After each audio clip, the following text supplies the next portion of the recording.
इंसान air condition कमरे में बैठ के टीवी सोया नहीं कर सकता था। मुझे यहाँ दिल्ली की गर्मी में बाहर रोड साइड पर बैठकर टीवी करना पड़ता।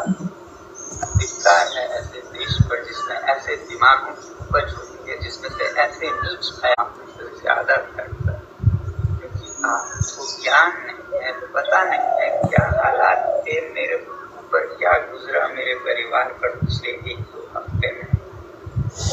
इसलिए आप लोग ऐसा शायद कह रहे हैं, और कुछ लोग शायद जान कर कह रहे हैं, पता है।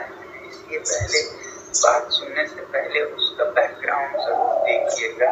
क्या उन्हें कोई खुंदक है, क्या वो किसी पॉलिटिकल पार्टी से हैं, जिस पॉलिटिकल पार्टी को किसी और पॉलिटिकल पार्टी से कुछ खुंदक है, या वो न्यूट्रल कोई आदमी कह रहे हैं। अगर न्यूट्रल कह रहे हैं तो जरूर बात सुनिएगा और मुझे भी बताइए, मैं जवाब देने की कोशिश करूँगा।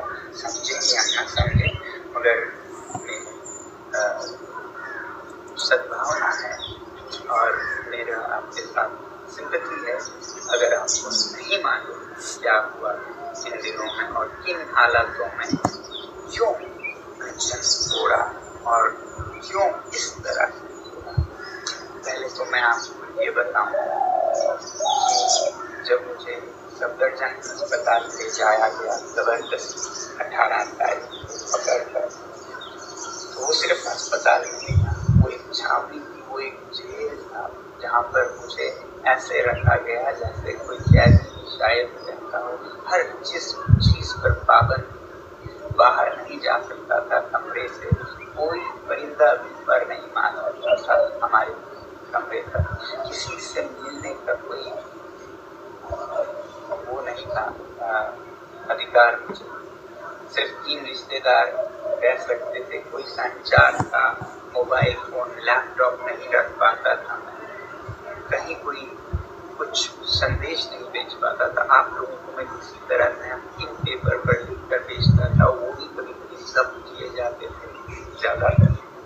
और मुझसे मिलने मेरे रिश्तेदार, मेरे दोस्त लद्दाख से आते थे, खास हवाई जहाज के लंदन के बराबर टिकट देके उन्हें भी वापस कर दिया। ये सब इलीगल था, ये सब एक तरह का नॉर्थ कोरिया बन गया था हमारा देश, और खासकर जहाँ मैं जेल खाना। और ऐसे हालात में कई दिन गुजारने के बाद गीतांजलि, उनकी सूझबूझ और उनका कमाल है कि उन्होंने संडे रविवार के दिन भी, जो कि 19 तारीख रविवार के दिन दिल्ली हाई कोर्ट के हियरिंग बिठवाई और उसमें ये अपील किया और उसमें ये कहा गया कि मैं डिटेंशन में नहीं हूँ। और उसके बाद भी ये सारा पहरा जारी रहा। फिर मंडे 20 तारीख को फिर से सिंगल बेंच हाई कोर्ट में अपील की गई, जहाँ रिजेक्ट हुआ। फिर 21 तारीख को ट्यूसडे डबल बेंच हियरिंग बिठाई गई, जिसमें फाइनली ये डिक्लेयर किया गया कि मैं जहाँ जिस अस्पताल में भी जा सकता हूँ और आज़ाद नागरिक हूँ। मगर उस दिन भी आपको नहीं मालूम है कि हालत में मैं रहा। हाई कोर्ट के आदेश के बाद भी मुझे सफदरजंग से जाने नहीं दिया गया, ये कहकर कि हमें ऑर्डर नहीं गया आया। 2 बजे शायद ऑर्डर दी गई, 7 बजे तक ऑर्डर को रोक के गया रखा गया और उन्हें नहीं दिया गया ताकि मैं न जा पाऊँ। पता नहीं मंशा मंसूबा क्या थी, रोक कर 3 घंटे सामान पैक करके हमें बिठाया गया।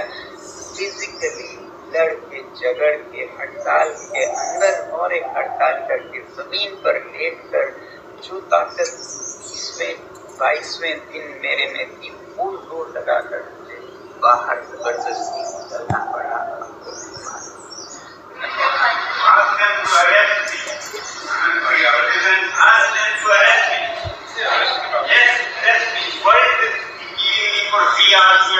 On 20th day of my hunger, you all are arresting me. Yes, if I die of stress, it will be your responsibility. Order number दीजिए आप लोगों को, बदतमीजी कर रहे हो, ऑर्डर है क्या? Please open. I'm going. Arrest me. बड़ी थर्ड क्लास पीपल। और जबरदस्ती क्यों बात कर रहे हैं? Shameless people. This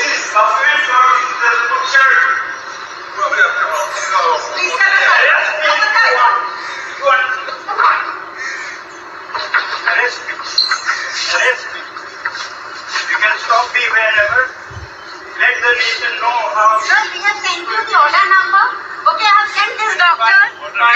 Sir, bar and bench का पूरा लिस्ट भेजा है. कहाँ पर? If I